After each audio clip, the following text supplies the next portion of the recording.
રણોત્સવમાં નવા વર્ષને લઈ પ્રવાસીઓનો ભારે ધસારો જોવા મળ્યો। માત્ર દેશમાંથી જ નહીં વિદેશમાંથી પણ બહોળી સંખ્યામાં પ્રવાસીઓ ઉમટ્યા, જેના કારણે તમામ હોટલો અને ટેન્ટ સિટી હાઉસફુલ થઈ ગયા છે।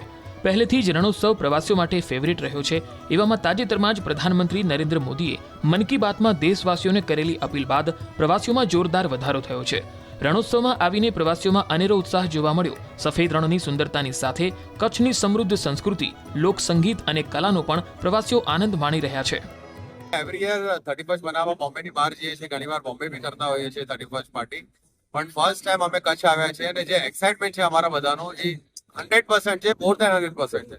અને અમે 16 જણનું ગ્રુપ આવ્યું છે, જે દિશાથી છે, રાજસ્થાનથી છે અને બાકી દેશ એટલે બાકી સ્ટેટથી આવ્યા છે।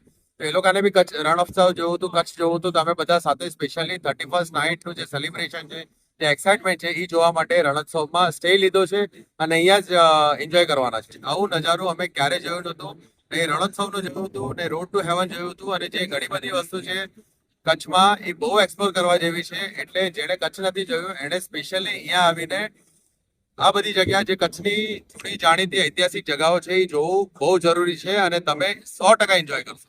બહુ જ ફર્સ્ટ ક્લાસ, બહુ જ આનંદમય છે, બહુ જ મજા આવી રહી છે।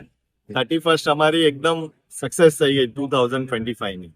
આટલું સારું હશે અમે ક્યારેય કલ્પ્યું નતું। અમે અહીંયા છે ને 4 ફેમિલી આવે છે, 16 જણ છોકરાઓ સાથે મુંબઈથી આવ્યા છે અને બહુ જ મજા આવી રહી છે। અને આખું આ જે પણ સેટઅપ છે અહીંયા બહુ જ એક્સિલન્ટ છે। કચ્છ નહીં દેખા તો કુછ નહીં દેખા, આ જે સ્ટેટમેન્ટ આપ્યું છે એકદમ રાઈટ છે। મોટી સંખ્યામાં પ્રવાસીઓ આજે કચ્છમાં ધોરડોમાં ઉમટી પડ્યા છે વ્હાઇટ રણનું જોવા માટે। અને જે નરેન્દ્ર મોદી સાહેબે હમણાં મન કી બાતમાં જે રણોત્સવનો ઉલ્લેખ કર્યો કે બધાને ઇન્વાઇટ કર્યા કે આવો રણ જો, એના કારણે પણ ખૂબ પ્રવાસીઓનો અમારે ઘસારો જોવા મળી રહ્યો છે। અત્યારે હું માનું છું આ વર્ષ ગયા વર્ષ કરતાં પણ ગઈ વર્ષે 10 લાખ પ્રવાસીઓ આવ્યા હતા, આ વર્ષે એનાથી પણ વિશેષ પ્રવાસીઓ આવશે અને એનો લાભ ઓલ ઓવર કચ્છના જેટલો પણ કચ્છ છે એના રોજગારીમાં વધારો થશે, હોટલોવાળાને ફાયદો થશે, કારવાળાને, તમામ નાના મોટા જે રોજગારીના તકો છે એ વધશે અને ખૂબ પ્રવાસીઓ આવશે।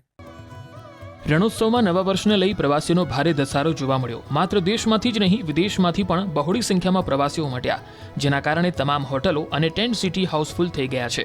પહેલેથી જ રણોત્સવ પ્રવાસીઓ માટે ફેવરિટ રહ્યો છે। એવામાં તાજેતરમાં જ પ્રધાનમંત્રી નરેન્દ્ર મોદીએ મન કી બાતમાં દેશવાસીઓને કરેલી અપીલ બાદ પ્રવાસીઓમાં જોરદાર વધારો થયો છે।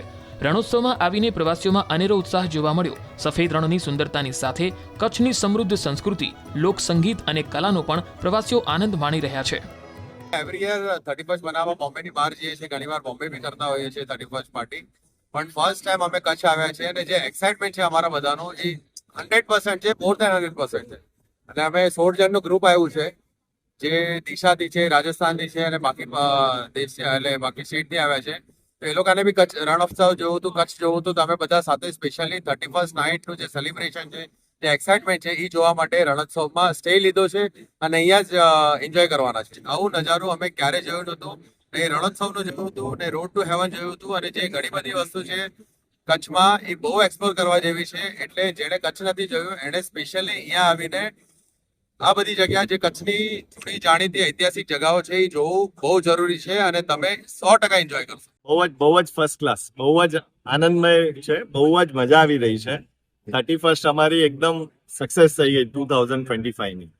આટલું સારું હશે અમે ક્યારેય કલ્પ્યું નતું। અમે અહીંયા છે ને 4 ફેમિલી આવે છે, 16 જણ છોકરાઓ સાથે મુંબઈથી આવ્યા છે અને બહુ જ મજા આવી રહી છે। અને આખું આ જે પણ સેટઅપ છે અહીંયા બહુ જ એક્સિલન્ટ છે। કચ્છ નહીં દેખા તો કુછ નહીં દેખા, આ જે સ્ટેટમેન્ટ આપ્યું છે એકદમ રાઈટ છે। મોટી સંખ્યામાં પ્રવાસીઓ આજે કચ્છમાં ધોરડોમાં ઉમટી પડ્યા છે વ્હાઇટ રણનું જોવા માટે। અને જે નરેન્દ્ર મોદી સાહેબે હમણાં મન કી બાતમાં જે રણોત્સવનો ઉલ્લેખ કર્યો કે બધાને ઇન્વાઇટ કર્યા કે આવો રણ જો, એના કારણે પણ ખૂબ પ્રવાસીઓનો અમારે ઘસારો જોવા મળી રહ્યો છે। અત્યારે હું માનું છું આ વર્ષ ગયા વર્ષ કરતાં પણ ગઈ વર્ષે 10 લાખ પ્રવાસીઓ આવ્યા હતા, આ વર્ષે એનાથી પણ વિશેષ પ્રવાસીઓ આવશે અને એનો લાભ ઓલ ઓવર કચ્છના જેટલો પણ કચ્છ છે એના રોજગારીમાં વધારો થશે, હોટલોવાળાને ફાયદો થશે, કારવાળાને, તમામ નાના મોટા જે રોજગારીના તકો છે એ વધશે અને ખૂબ પ્રવાસીઓ આવશે।